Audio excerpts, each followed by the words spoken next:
Assalamualaikum warahmatullahi wabarakatuh. Di video kali ini kita akan membahas tentang subnetting IP address kelas C. Langsung saja ke contoh soal. Contoh yang pertama adalah lakukan perhitungan subnetting pada IP network atau IP jaringan 192.168.1.0/26 atau prefixnya dengan 26. Yang perlu kita lihat pertama kali kelas C itu dilihat dari angka depan ini, yaitu di antara 192 sampai 223. Jadi 192 ini termasuk di IP kelas C. Langkah penyelesaiannya kita lakukan yang pertama adalah menentukan subnet mask.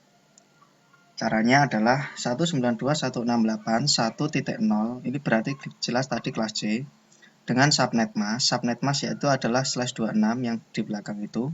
/26 ini juga memiliki arti ketika kita konversi menjadi biner, yaitu angka 1 sebanyak 26 kali.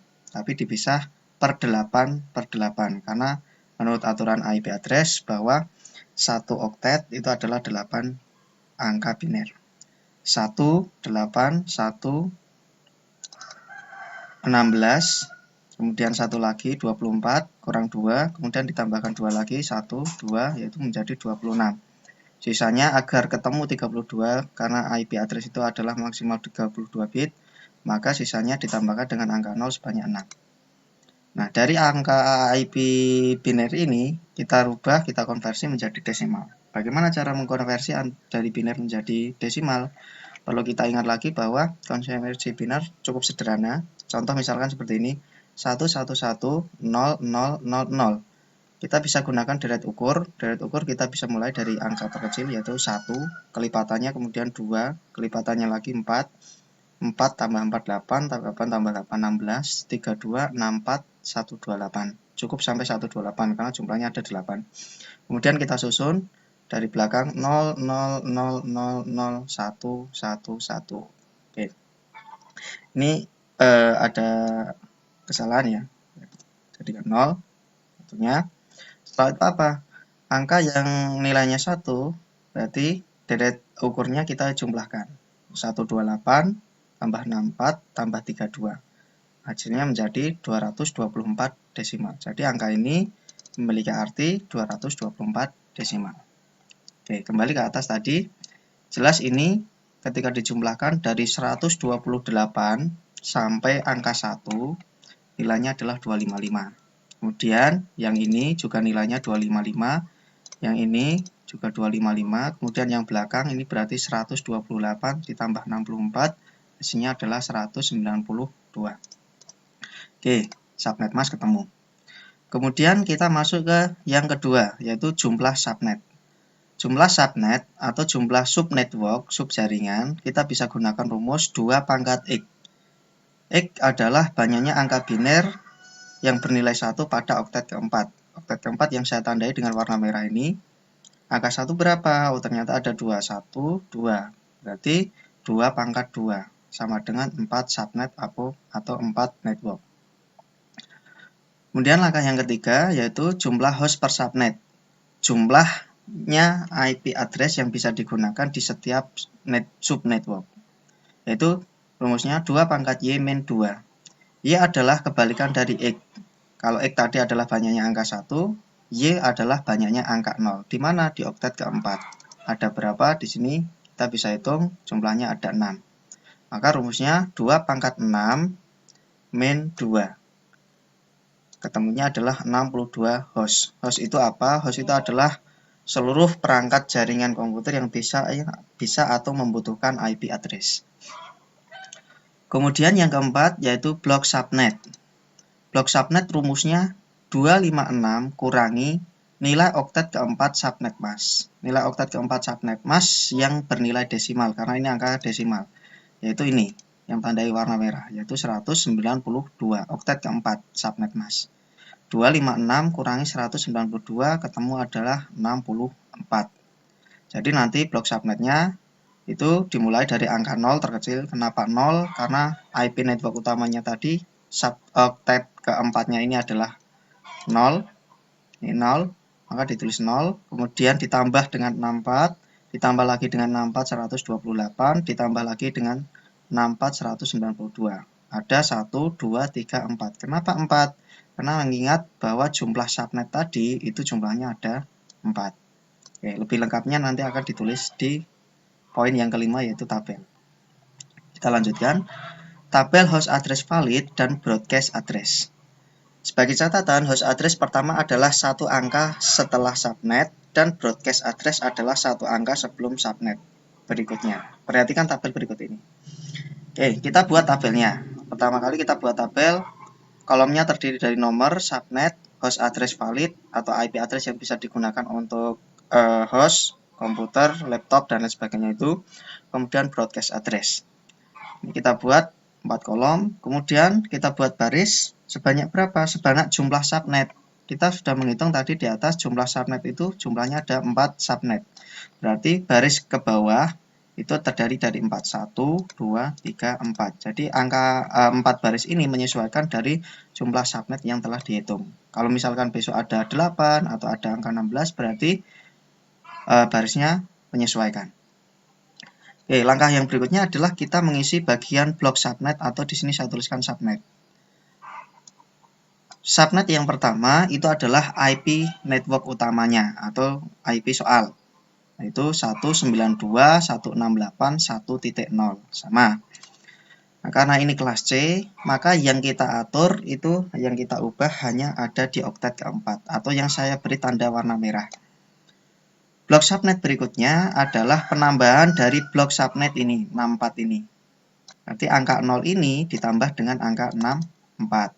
Hasilnya adalah 64 atau tadi saya tuliskan di sini. Berikutnya adalah 64. Kemudian yang ketiga, tambahkan lagi dengan 64, hasilnya adalah 128. Dan seterusnya tambahkan lagi 64, hasilnya 192. Yang kelima bagaimana? Tidak ada, karena sesuai soal, sesuai jumlah subnet tadi hanya ada 4. Kalau kita paksa misalkan sampai ke kelima, nanti hasilnya 192.168.1.192 tambah 64. Itu hasilnya nanti 256. Sedangkan 256 itu tidak ada dalam IP address, karena IP address itu maksimal adalah 255. Jelas ini salah, maka sesuai dengan hasil perhitungan jumlah subnet ini hanya sampai 4. Oke, kalau sudah diisi bagian ini, bagian yang berikutnya agar lebih mudah untuk mengisi kolom host address maupun broadcast. Mana yang duluan? Maka kita hitung yang broadcast address karena lebih mudah. Broadcast address yang baris pertama ini adalah IP sebelum blok yang berikutnya. Perhatikan, ini ada angka 63, ini 64. Maka angka 63 ini sebelum angka 64 atau sebelum baris yang kedua, 63. Seterusnya, yang berikutnya adalah 127 sebelum angka 128. Yang berikutnya lagi 191 sebelum angka 192. Kemudian yang terakhir bagaimana? Karena ini adalah broadcast address terakhir atau IP terakhir, setelah ini tidak ada tabel lagi, tidak ada baris lagi. Maka mengingat bahwa IP address itu maksimal 255, maka langsung kita isi angka maksimalnya yaitu 255. Kalau kita lihat lebih rinci lagi, antara 63, 127, 191 sampai 255 ini juga sama penambahan dari angka blok subnet 64. 63 ditambah 64 hasilnya 127. Tambah 64 hasilnya 191. Tambah 64 hasilnya 255. Jadi polanya sama antara depan belakang, cuman ini berkurang 1. Oke, bagian yang berikutnya ketika subnet sudah diisi, broadcast sudah diisi, kita tinggal mengisi bagian tengahnya. Bagian tengahnya bagaimana? Bagian tengahnya adalah IP address di antara subnet dan broadcast atau setelah subnet sebelum broadcast. Setelah subnet, kita perhatikan kita hanya bermain di oktet keempat yang tandai warna merah. Di sini 0, maka berikutnya adalah 1. Sampai berapa? Sebelum broadcast, yaitu 62. 3 oktet yang depan sama ya, karena ini IP address kelas C. Bagian berikutnya 64, ini 65. sampai berapa? Sebelum 127, yaitu 126. Baris yang ketiga atau subnet yang ketiga 128, berarti ini setelahnya yaitu 129, dan sebelum 191 yaitu 190. Dan yang terakhir setelah 192 yaitu 193 sampai dengan berapa? Kalau ini ditulis lengkap berarti harusnya kan 194, 195 dan seterusnya sampai 254 atau sebelum 255. Oke, cukup mudah untuk pembuatan tabel. Nah, dalam IP address atau penggunaan IP pada jaringan komputer yang akan kita pakai itu adalah yang bagian host address valid. Ini yang akan kita gunakan untuk mengisi alamat pada host semacam laptop, komputer, HP, router, dan lain sebagainya. Oke, sebagai penjelasan, contoh penggunaan subnetting yang paling sederhana, misalkan seperti ini jaringan peer-to-peer ada dua komputer yaitu PC1 dan PC2. Kita perhatikan ketika PC1 itu menggunakan IP 192.168.1.1, kemudian IP PC yang kedua kita isi dengan IP 192.168.1.50, maka dua komputer ini bisa saling terhubung, bisa saling bertukar data. Kenapa? Karena ini dalam satu subnet. Ingat, kita perhatikan ini. Dalam satu subnet, angka 1 dan angka 50. Angka 50 itu jelas sebelum angka 62, berarti masih di dalam rentang ini. Sehingga ini bisa saling terhubung, bisa saling berkomunikasi, bisa saling bertukar data. Tapi ketika misalkan IP PC2 itu saya ganti dengan IP, misalkan ini saya ganti dengan 74. Nah, 74, maka PC1 dengan PC2 ini tidak bisa terhubung walaupun sudah diisi IP dan kabelnya sudah tersambung. Tidak akan bisa terhubung, tidak akan bisa saling bertukar data. Kenapa? Karena IP1 itu berada di subnet yang pertama, ini berarti IP1, sedangkan IP74 ini berada di subnet yang kedua atau sub jaringan yang kedua. Jadi ibarat ini sudah beda wilayah. 1 dan 74. 74 berarti berada di antara 65 sampai 126. Ini sudah beda wilayah, sehingga kesimpulannya tidak bisa terhubung. Nah, secara teoritis seperti itu, kita bisa lihat lebih jelas lagi ketika kita mulai praktek. Oke, seperti itu untuk IP addressing atau subnetting di kelas C. Terima kasih.